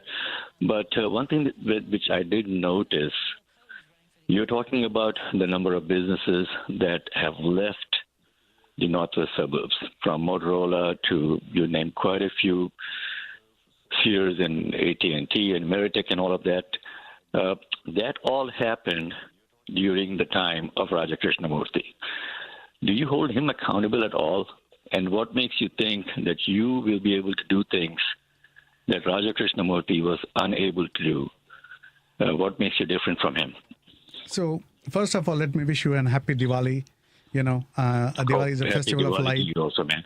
You know, It's a festival of light with light over darkness, you know. So, Ameritech, Motorola, as well as your Sears was under the leadership of the state and the local legislation. That's number one. Number two, Mr. Raja Krishnamurti could have done a little more than what he has done already. So my point is, I'm a businessman. I understand I build global companies. So I will go across, not just across the state, I will go across the countries and create a coalition that companies like Yamakaze, Kamakaze, there were companies like, there are so many manufacturing companies from Japan and Korea that have made Hoffman Schaumburg as their homes, bring them back here. Secondly, as Chicago gets its benefit of quantum computing and next generation of grid computing, we equally want them to be brought back in our district too. So that's something I want to bring. Second of all, work with Harper College, work with Elgin Community College, work with Oakton Community Colleges to have the next generation of training to the workers that do not have the latest skills. We want to give those skills. We want to retrain them, retool them, and that's when they will be acceptable within the workforce. We can't, and that's a fantastic community colleges we have, and we'll work with them. Equally, we'll work with all the villages and their economic development managers. Ask them, make your phone call, pick up the phone, talk to all the corporates across the country and the world. Thank you for the call, Mohammed. We appreciate it. Thank you. Thank you. Which begs the question too. You know, when you talk about training and giving them skills, we do a lot of work with labor unions. What do you want to tell union members about the work that you plan to do? No, absolutely. Labor unions are a very important part of our culture, of our organization, of our country. They give safe working standards to employees who sometimes are neglected. They give them insurances. They give them protection. They give organizing is a needed, because if you do not, you get left away. You know. So I believe that, and I support labor unions to make sure that they can help training to the workers. They need to be trained also, because when you lose some of the skills, you become unviable in the market, and that's what we need to retrain them, retool them. And SIEU is a great example. They have a lot of training institutes around the state, and AFL-CIO, they train the workers, and that's what we need to make sure that the workers are up to the mark and I think they'll be fantastic. I have done that with my companies too. Well, I have appreciated everything you've said, and I want to thank you for coming in studio and sharing your story and your priorities.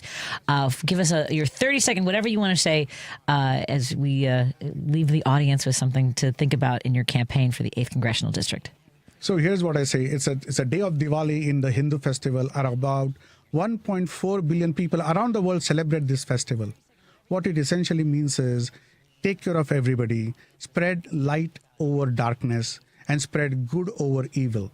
Please remember, the bad times that we are currently facing is not going to be there forever. This will disappear. Give it midterms, another year and a half, this bad times can disappear and will disappear. Have that hope, have that faith, and choose a leader that can represent you correctly. Because when you choose the right leader, they will make a difference in your life. Because they will bring that light in your life. They will bring that goodness in your life. And that's what you want to represent. And I ask people to join me in this fight. It's not me alone. It's not my fight alone. I will fight for you, but I want you to join with me. You want to come with me. Let's go to Washington, D.C. Even if you are not there, I am representing you. I will have my offices open. I will have my digital channels open. And so that we can go tell D.C. that this is the new country we want. We don't want what's currently happening around the world. We want to be seen with respect. India being the largest democracy, America being the oldest democracy, we need to tell the world how hope, peace, and prosperity can be brought. And that's what I want to bring together. Both sides are hurt, and we need to bring them together so that progress can be made. Thank you so much. That's Neil Khot. You can go to Neil for Congress. Is that right? Yes. NeilForCongress.com. Again, that's for the 8th Congressional District. Do not wait for the general election. And we keep talking about how, we have next November. No, this is happening on St. Patrick's Day, March 17th. Early voting starts on February 5th. Make sure that you and everyone in your community is registered to vote. Everyone that you know, just ask them, have you check your voter registration? All the things. And I wish you the very... Oh, yes, go ahead. And it's a great thing. It's a St. Patrick's Day. So just go vote and then get drunk. How simple is that? There you go. Or just enjoy, celebrate. Yeah, exactly. I was lucky when I ran for office, even though I didn't win. It was St. Patrick's Day on my primary as well. It was Vote Patty on St. Patty's Day. So it's a great day to remember. I felt a little bit like we cheated, but it was great. Thank you so much. I appreciate your time. Congratulations on running for office. I know how much of a challenge it is, but I also know that it comes from a place of wanting to help people. So thank you so much. Thank you, Patty. You're awesome. My pleasure. Oh, that's too much. That was too much. Let's take a break here. We'll continue our conversation. Phone lines are open, 773-763-9278. That's the number to call or text. We'll talk to you in a moment. You're listening to WCPT 820. Here's the latest Chicago weather update. Mainly cloudy skies tonight with scattered showers. A low temperature of 50 with winds out of the southwest at 15 to 30 miles an hour. Tuesday, showers possible with a high temperature of 55 and winds out of the southwest, gusting as high as 40 miles an hour. Wednesday, showers possible with a high temperature of 53 and northwest winds up to 35 miles an hour. Thursday, sunshine with a high of 55. Friday, sunny with a high of 58. That's the latest Chicago weather update. Right now, it's 63. This is Chicago's Progressive Talk, 820 AM, WCPT Willow Springs, and online at WCPT820.com, where facts matter. Straight Talk knows the best holiday gift is simply saying yes. Yes, you can stay up late. Sure, more cookies. Of course we can watch that movie again. That's why we give you real unlimited data, so you can say yes to all of your family's streaming, scrolling, and sharing. And now at Straight Talk, get another gift worth giving, a free 5G phone with select plans. Because yes is the best gift to give. Yes! And receive. Available at straighttalk.com and Walmart. For network management practices, visit straighttalk.com. Teachers are dynamic leaders, shaping a new generation. They bring a variety of perspectives from diverse backgrounds, innovating how they teach to prepare students for our fast-changing world. Achieving this takes skill and expertise.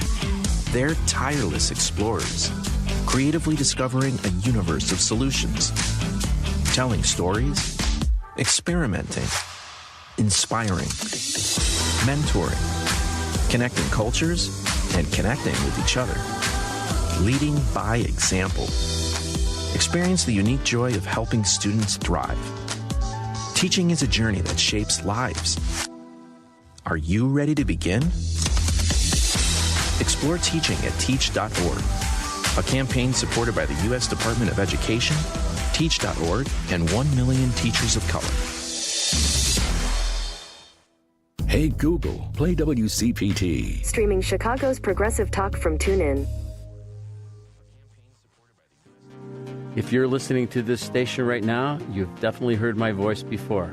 Hi, I'm Hawk. And I'm Pete. And we're with Source Solar, your local source for solar. Source Solar is Chicagoland's premier solar installer, providing solutions for over 1,000 homeowners and business owners across Illinois and Iowa. With over a decade of industry experience and deep roots here in Chicago, we have the expertise to help your transition to clean, renewable, resilient energy. We can guarantee that we save you money day one without any out-of-pocket cost to you. This means you have an instant ROI, instant payback, and can save money to add to your bottom line day one. At Source Solar, we source everything as local as possible, meaning we always carry the Made in USA sticker. Find us online at www.source.solar. Stop in our office at 5710 North Northwest Highway or give us a call at 773-985-3992. And don't forget to ask for Hawk or Pete. Patti Vasquez is taking your calls now. All right, let's hit it. At 773-763-9278. I got a lot to say. It's Driving It Home with Patti Vasquez.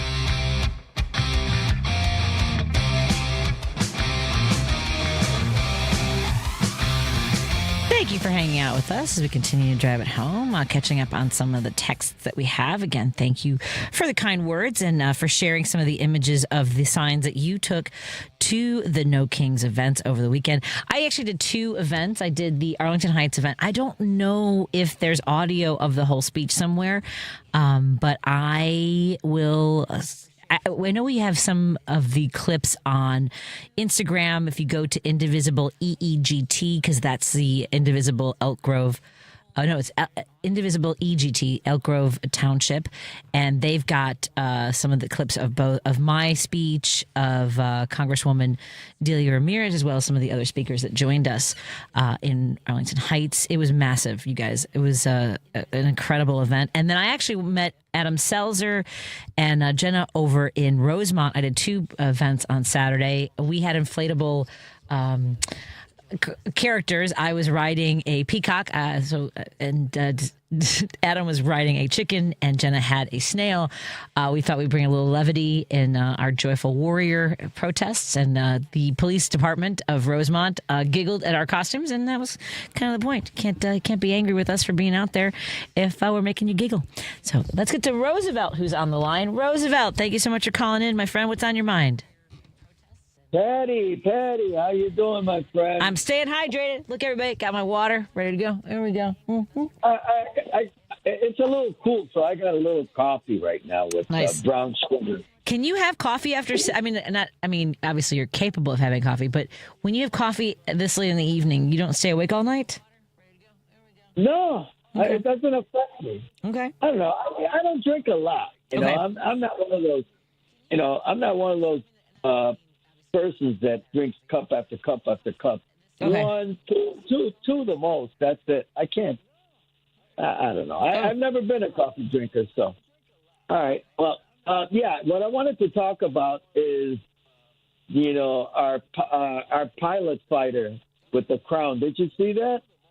Oh, I wrote about it. Hey, you should subscribe to the Monaco Brewing Company's Substack or get their newsletter, because I wrote a whole column about this Millions March while Trump took a dump again, as usual. Yeah. I mean, it's just it's vile. It's but I will tell you, I was looking at one of the conservative pages. Like, they think it's hysterical. It's exactly what they want. It's just vile. The reason why, a couple of reasons I called you. One, I tuned in at the beginning of the AM band dial to see what the other side was talking about. And everything was against our governor and our mayor, the same typical stuff. And I'm thinking, how are they going to spend this $7 million? Which, by the way, I heard that Jonas Macedo said that somebody had said it was 8.2. Yeah, they think it might be north of 8 million people. Yep, that's right. Yeah, where do you find that? I couldn't find it. Anyway, I don't know. Yeah, I mean, there's a few outlets that are trying to, because they're using drone images. You know, there was some registration, and I will say there also were a lot of folks who were driving by who were very enthusiastic about the protests in Rosemont. Like there were a lot of people honking who maybe for whatever reason didn't want to go to the event in person. But I think on top of that, you have a lot of the support that clearly was being demonstrated by those who agree with why we were out there. Yeah, well, let me tell you the other reason why I called you. You know, I always report to you guys what's going on the Spanish-speaking station that I listen to, and I'm basically a contributor because I call every day. Yeah, but this time around, the lady couldn't, she couldn't hang on. She had to do some kind of personal business, so she wasn't on the air that long. But they were amazed. The few callers, there were 2 or 3 callers, they were amazed at how many Anglo people were there and how many white grandmothers were there. I saw grandmothers. Oh, yeah. Sure. Grandmothers dancing to salsa. Amazing. I've never seen that. I love it. Right in Grand Park, on the Grand Park, dancing to salsa. All these silver-haired ladies, enjoying the day. And one thing that came to my mind when I was watching that, Patty, I'm thinking a lot of the people that are here, they can't all be progressives or Democrats. A lot of those people that were there, they were there because they're tired of this garbage that we have in the White House. They're tired of the childish things like what he did with that young man. What's his name? Harry Sison, yeah. Harry Sison's the young social media content creator, progressive, talking points. I mean, he does a lot of like breaking news and keeping you updated. And yeah, he was the focused target of that AI video of Trump. And if you haven't heard about this yet, it's so gross. It's AI, and folks are pointing out that some of the signs that he flies over are in Russian. So he may have actually on the presidential social media account reshared something that was generated by Russian. I'm just saying. But at any rate, he's in a fighter jet and dumps massive amounts of poo. I guess is the best way to put it, on protesters, but especially on Harry Sison, who was at the beginning of the video. It's even saying that out loud is surreal to me. They were talking about, can you imagine if President Obama like shared some video of that? I mean, and here's the thing: Trump drops manure on us every single day. We're living with his crap. We don't need him to give us the visuals. We got it. We smell it, and we're dealing with it. Sorry, go ahead. You got me fired up again. Patty, I'm not going to hold you too long. I'm going to leave you with a question because there was a question on the Spanish-speaking station. Okay. And they were wondering why not too many African Americans showed up. I have my own theory, but I want to see what you think. As far as that. And I'll hang up and listen to you. No. You can tell me what your thoughts are. I mean, why do I think? I would not presume for an entire population or for individual choices. I know that there's been a lot of energy around the fact that, like, they have been showing up. They have done a lot of the hard work. I mean, the civil rights movement, which is part of why we're here, because Republicans, the GOP, the whole Southern strategy was in response to the sheer hatred of the fact that black kids could go to school with white kids, that we created the system of where it's not that we lower the standards so that people of color can have a job, but that unqualified white people would get those jobs solely on the fact that they were white. So I think what we're dealing with right now has been this hammering away at individual rights. For 50 years, you've had conservative talk show hosts, and Rush Limbaugh being amongst the loudest, accusing people, black people of being welfare queens, of taking, even the images. If you think of what was it, Willie Brown in the Dukakis, where the images of racism had been used, and they've had to fight and earn a lot of what was not just owed them. Beyond that, like just not even having the access to institutional wealth being passed down because they weren't allowed to have loans, with redlining the banks went through to withhold funding for people to buy a home and then pass it down to their kids. I mean, they've done a lot. I don't know any specific reason, but what I'm saying, all of that to say, is I can't blame them. I can't, you know what? That's my thing, I guess. I can't blame them for being like, yeah, now you do the work. Yeah, but here's my theory, which I'm going to start with the last thing you said. I can't blame them, and I'll tell you why. The way I came up to my conclusion, and that is I've been seeing things on social media for the past 2-3 months from the side of African American young people, women and men, and I think they're I don't want to say the word, the PISS. Well, you know what I mean. I think they're mad. Let me put it to you that way. I think they're mad because large numbers of people didn't vote for Kamala Harris and because of her color. Let me just put it that way. And I would be mad also if there was maybe a Latino candidate and certain groups didn't vote, because let's just say that Latin men in general didn't vote for Kamala Harris high numbers, which they should have, because they're the ones that are getting the brunt of everything that's happening now because of the color of their skin, to be specific. But I think that's my theory. I can't, like you, I can't speak for a whole, culture group of people. Race Yep. But I think that's it. And I don't blame them. Because they did do the work. They did show up. And they're always, the African-American women are always showing up. Always show up. Well, and the other thing is they have lived under what we are seeing, with being the targets of a police state in ways that we will never understand. And we're getting the sharp end of the stick, and even we aren't, right? But it will never be something we will understand or comprehend. Yeah, but that was one of the things that they were kind of scratching their head, that why didn't a lot of African Americans, what videos are they watching? I think there were a lot of black folks that came out to protest. It just depends. I mean, like if you're looking at one that's in a predominantly white area, if you look at the downtown Chicago, Boston, New York, massive, everybody. Every age, every ethnic background, every religion. If they're looking at one video, if it could be in an area that's rural. I was happy to see videos coming out of South Carolina, Florida. So I think that's another element to it as well. We don't have those numbers. Thank you, Roosevelt. Even Mexico City and London. Nice. I have a Ireland. I'm going to send you to London. Yep. Yeah, Ireland also. So thank you, Pat. Thank you, Roosevelt. Sounds good. Thank you so much. Let's take a break here. Continue taking your calls on WCPT 820, KKNW 1150, and KTNF AM 950.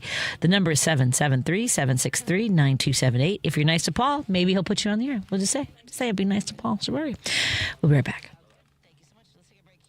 You know that you can listen to Chicago's Progressive Talk on WCPT AM 820. Stream us live at WCPT820.com and on the TuneIn Radio app. Or you can ask Alexa, Siri, or Google to play WCPT from TuneIn. But now you have another option. We're simulcasting our programming overnights, 8 p.m. to 6 a.m. on WSBC AM 1240 for a clearer reception in and around the city. Chicago's Progressive Talk, WCPT 820. And now overnights on WSBC 1240 AM, where facts matter. Deadlines move fast. So should your takeoffs. With Lowe's Blueprint Takeoff, you can turn blueprints into competitive quotes. Bring us your plans, and we'll generate itemized material lists to make quoting faster and easier. And when you're ready, we'll deliver everything you need straight to the job site. Visit the Pro Desk today to get started. Lowe's, we help, you save. The impact of a meal goes well beyond feeding our bodies, because feeling full can sound like this. How did the interview go? I did it! I got the job! I can't believe it! And like this. Mom, I got first place at the science fair with my volcano project. That's amazing, sweetie. Congratulations. Because when people are fed, futures are nourished, and everyone deserves to live a full life. Join the movement to end hunger at feedingamerica.org/act now. Brought to you by Feeding America and the Ad Council. A tree can be a warrior, battling global challenges with greater courage. A tree can be a solution, cleaning our air, supporting our communities, and protecting our wildlife. A tree can be noble, growing hope in every corner of the world. That's why now is the time for trees. Millions of trees. Join our planting movement at arborday.org. WCPT 820, Chicago's progressive talk, where facts matter. Patti Vasquez is taking your calls now. All right, let's hit it. At 773-763-9278. I got a lot to say. He's driving it home with Patti Vasquez. Thank you so much for joining us. We continue to drive it home. Hi to our friends listening in the evenings on KKNW 1150 in Seattle and KTNF AM 950 in Minneapolis, St. Paul. Of course, we broadcast here from Chicago. Please tell your friends where we are. There were so many people who came to our tent who didn't know that we existed. There were folks that have been listening since we were Air America. I had a friend I've known for 40 years who was out in Arlington Heights. Thank you again to Indivisible, Elk Grove Township, and all the organizations that made the event happen on Saturday. I also was in Rosemont. The Illinois Federation of Teachers was having their conference over the weekend, so there were a lot of teachers out. So if you saw on River Road near Bryn Mawr someone riding an inflatable peacock, that was me, not an ICE agent. So let me get to our phone calls. Paul is in Seattle. Hey, my friend, what's on your mind? Yeah, Patty, I was listening to your guests today, and I'm thinking about Democratic messaging. And many Democrats say, their messaging is bad.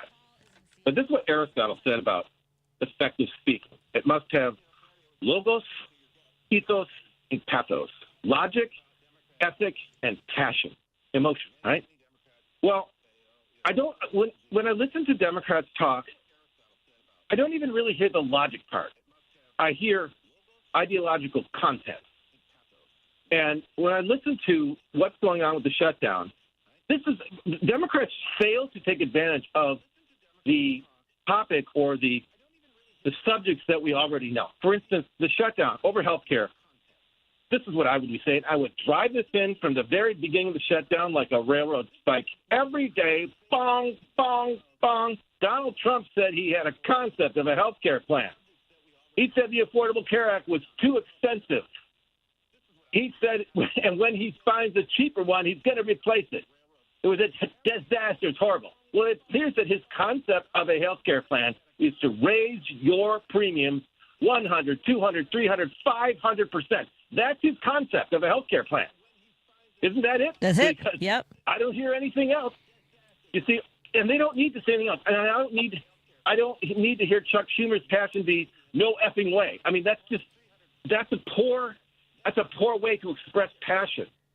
And all they have to do is to say the same thing because everybody heard Donald Trump say, I have a concept of a health care plan. And if they haven't heard it, just keep playing that tape and say, what's your concept? That's what this is all about. And if you think that we're going to let his concept be to raise your premium as much as 500%, no, we're not going to. That's what this shutdown is all about. And that's all you have to do is keep banging that spike.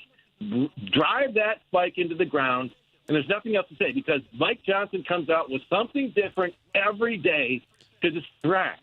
But the issue is they don't have a concept, they don't have a plan. And you have to go back to the subject that everybody knows. And like I've said this before, all the Democrats had to do to prepare for debates with Donald Trump or any Republican, frankly, is have the prep staff listen to a week of conservative talk radio because they never deviate from anything that's said on talk. You have a really good point. So is it the whole okay? Let's structurally think about this for my show. So do I open? Well, I'll figure it out. I'll figure out the section that's just constantly reminding people that and figure because I do need a little more structure, Paul. I think you probably tell, but no, I appreciate that and I agree completely. Thank you. You don't want to argue. No, I'm sorry. No, it's true. It's got to have. Got to have. But actually, when you talked about writing your speech, I thought, wait a minute. You're a stand-up comic. Don't you just have a card with like a set list on it of these are the things I'm going to riff on? Yeah, no, because I wanted to be specific. So there were things that I wanted to touch on, and I wanted to make sure we talked about building community. But I did mention healthcare. I talked about the pillars of what I believe being a Democrat, what we're fighting for, and those are the things that I was working on. So I'm just saying. Well, you know what? I've told people all through college I never took any notes ever. And, because what I realized is that not only because I can't see very well, but what I realized early on is that, and professors will tell you this, when they're in a lecture, they are trying to make 1 or 2, at most 3 points. And you don't really need to just hold up your fingers, point 1, point 2, and all the rest of the verbiage is just supporting. And you see people just, if there was a Doomsday cartoon of a professor lecturing and all he saw was the top of heads and scribble, scribble, scribble, scribble, and he's talking and he's saying all these, every frame he's saying something more outrageous, scribble, scribble, scribble. And it's true, is that people just write down every word and they miss the message. So you only have to have your three riff points and your hook for each one of them. Just write that down. This riff point is in. My hook for this one is boom, right? Excellent. And Thank you. Thank you. Thank you, Paul. I appreciate it. I will keep that advice in mind. I've got to run to another phone call. Have a good evening. Let's get to Al in Franklin Park. Hey, Al, what's on your mind, my friend? Hi, how you doing, Patty? It was good to see you on Saturday. Thank you. Appreciate it. Good to see you, too. Yes, one of my takeaways was that everybody is saying, what's next? And what's next is we have another rally plan, and I can't tell you the date it is right now, but, we're activating a lot of people, and this is a movement. And what really amazes me is when you think about what it took to put this all together. We had to coordinate with the police. We had to get permits. We had to have the marshals there. I mean, there was a lot of work that went into it. We had to advertise it, all the places on Mobilize and 5051, and we had numerous organizations all working together. So, we're not stopping, and it is amazing how well this went off. Yeah, with I agree. all the things that the conservatives said. And so my main point here was it was great, and we're moving forward. Excellent. Well done. And you guys really did an amazing job, and I look forward to hearing more about what the next event's going to be, Al. I'll talk to you later, my friend. Thank you. I want to get one more call in before we have to end the show, which is Jack. Tell us about your No Kings experience before we end the show. Hey, Patty, I was just real disappointed in how the left treated myself and my 16-year-old daughter. What happened? When we peacefully we tried to, peacefully object to, the No Kings position on most Democrats in the left. And unfortunately, my 16-year-old daughter was called a whore, and I was told that I raped my 16-year-old daughter. Wow. I'm so sorry that happened to you. What organization held this event? This was the one at 103rd and Western. And it's just shame on them. The point I'm trying to the point I'm trying to make is that it's getting out of control. And your platform, your audience may be able to start. If it wasn't for a Catholic nun that was standing next to us, she was actually spit on. My 16-year-old daughter was spit on. That's surreal. No, that's not what we stand for. And I'm so sorry that happened to you and your daughter. And I appreciate you calling and telling us about it. And I'm not cutting you off because I don't want to hear more, but it's the end of my show. And Paul's like, I got to fix this now because I talked too long. Please call again, Jack. I invite you to continue the conversation. And let's go. Bye, Paul. Have a good night, everybody. Be well. Save big money on your bathroom upgrade at Menards. Tuscany